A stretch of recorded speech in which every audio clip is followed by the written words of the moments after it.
حضرت مفتی تقی عثمانی صاحب دامت برکاتہم نے ایک واقعہ سنایا یورپ کے کسی کنٹری کا.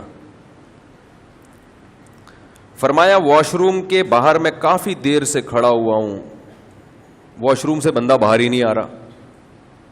کافی دیر بعد بندہ باہر آیا تو اس نے پھر معذرت کی. اس نے کہا اصل میں واش روم کا پانی پاس نہیں ہو رہا تھا, تو مجھے اچھا نہیں لگا کہ آپ جائیں تو گندگی دیکھنے کو ملے. تو وہ اپنی ذمہ داری پہ اس سسٹم کو صحیح کرنے میں جو بھی اس کے اختیار میں ہوگا کہ کسی طرح یہ گندگی یہاں سے ختم ہو جائے. ہمارے یہاں دکھا رہے ہوتے ہیں کہ یہ میری پروڈکٹ ہے, بھاڑ میں جائے, میں تو جا رہا ہوں, اب تمہاری بلا سے تمہیں الٹی آئے تم یہاں نہ کرو, کھیتوں میں چلے جاؤ, یا کیا بولوں میں, ڈیٹیل میں نہیں جا سکتے ہم زیادہ. تمہاری بلا سے جو مرضی, میں تو جا رہا ہوں, میرا تو ہو گیا نا, فٹ ہو گیا ماشاءاللہ, میرے تو آنتے وانتے سب سیٹ ہو گئی, اب تم جانو بیت الخلا جانے. واقعات سنانے نہیں چاہیے, لیکن ایک آپ کے فائدے کے لیے اس لیے سنا رہا ہوں کہ پبلک ٹوائلٹ کیسے ہوتے ہیں ہمارے کنٹریز میں.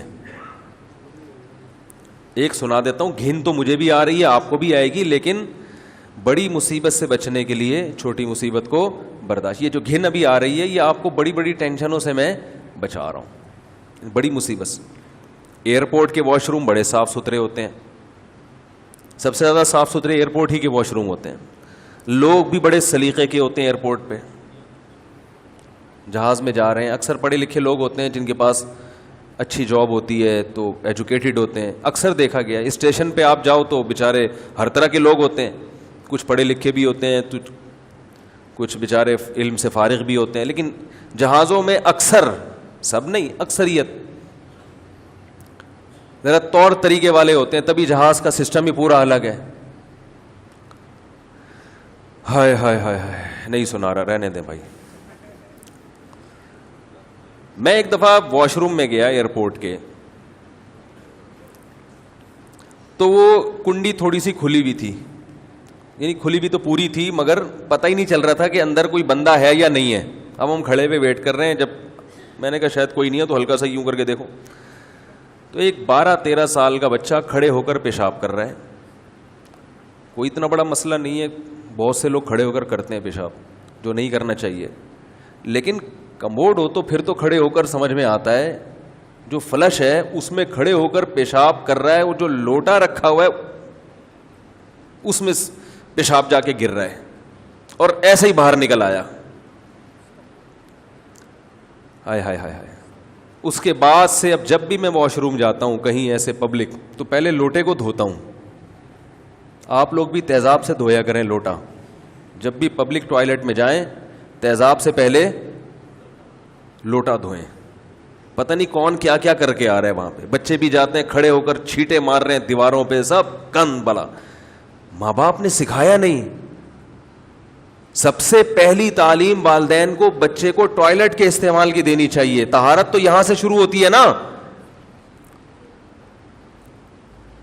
طہارت کہاں سے شروع ہوتی ہے؟ سب سے پہلے قضاء حاجت کا طریقہ, استنجا کیسے کرنا ہے. نبی صلی اللہ علیہ وسلم نے صحابہ کو یہ بھی سکھایا ہے. اعتراض کیا کرتے تھے کہ تمہارے نبی تمہیں یہ بھی سکھا رہے ہیں, تو پتہ چلا بھائی یہ بھی سیکھنے کی چیز ہے. اگر بچپن میں بچے کو نہیں سکھائیں گے, وہ گندگی پھیلائے گا وہ ہر جگہ. رسول اللہ صلی اللہ علیہ وسلم نے ارشاد فرمایا, اذا استيقظ احدكم من منامه فلا يغمسن يده في الاناء حتى يغسلها ثلاثا. یہ آداب سکھائے جا رہے ہیں. فرمایا جب صبح بیدار ہو, اس زمانے میں نل کے نہیں ہوتے تھے, بالٹی میں ہاتھ ڈال کے پانی نکالنا پڑتا تھا. فرمایا ہرگز ہرگز ہرگز بالٹی میں ہاتھ مت ڈالو. حالانکہ صبح ہم اٹھے ہیں تو ہمیں کوئی ہاتھ پہ گندگی نظر نہیں آ رہی, لیکن بھائی ممکن ہے کہ رات فَإِنَّهُ لَا يَدْرِي أَيْنَ بَاتَتْ يَدُهُ. فرمایا اس کو پتہ نہیں اس کے ہاتھ نے رات کہاں گزاری ہے. ہو سکتا ہے ہاتھ شرمگاہ پہ لگ گیا ہو سکتا ہے کوئی گندگی آ گئی ہے اس پہ. فرمایا پہلے 3 دفعہ اس کو الگ سے دھو, کسی مگے کے ذریعے یا کسی اور طریقے سے. کچھ بھی نہیں ہو تو پھر علماء کہتے ہیں تھوڑا سا چلو بھر پانی لے کے اچھی طرح ہاتھ دھو لے, مجبوری ہے. 3 دفعہ آپ نے فرمایا ہاتھوں کو اچھی طرح دھو گے, اس کے بعد ہاتھ اس لائق ہوتا ہے کہ اس کو بالٹی میں ڈالا جائے. یہ رسول اللہ صلی اللہ علیہ وسلم مسلمانوں کو کیا سکھا رہے ہیں؟ بولو بھائی, صفائی, طہارت, کہ پانی کو تو گندا مت کرو. اور یہ کھڑے ہو کر ادھر ادھر چھینٹیں جا رہی ہیں, اور وہی پینٹ چڑھا کے, نہ کوئی استنجا, وہی پیشاب کے قطرے بھی ٹپک رہے ہوں گے. اور بچہ بھی پڑھا لکھا لگ رہا تھا, ڈریس سے لگ جاتا ہے نا کہ تھوڑا سا بھائی ڈریسنگ سے بھی کچھ محسوس سا ہو جاتا ہے کہ کچھ شاید کسی اچھے اسکول میں پڑھا ہو, لیکن نہیں, تمیز نہیں. والدین اگر بچپن میں بچے کو سکھا دیں تو سوال ہی پیدا نہیں ہوتا بچہ ایسی حرکت کرے. تو بہت معذرت چاہتا ہوں, اتنا گندا واقعہ میں نے سنایا, لیکن یہ بتانے کے لیے کہ جو پبلک ٹوائلٹ ہیں ان میں بہت احتیاط کیا کریں. اب لوٹے کو نہ دھوئیں جا کے, وہمی نہ بنے, لیکن یہ کہ احتیاط کیا کریں.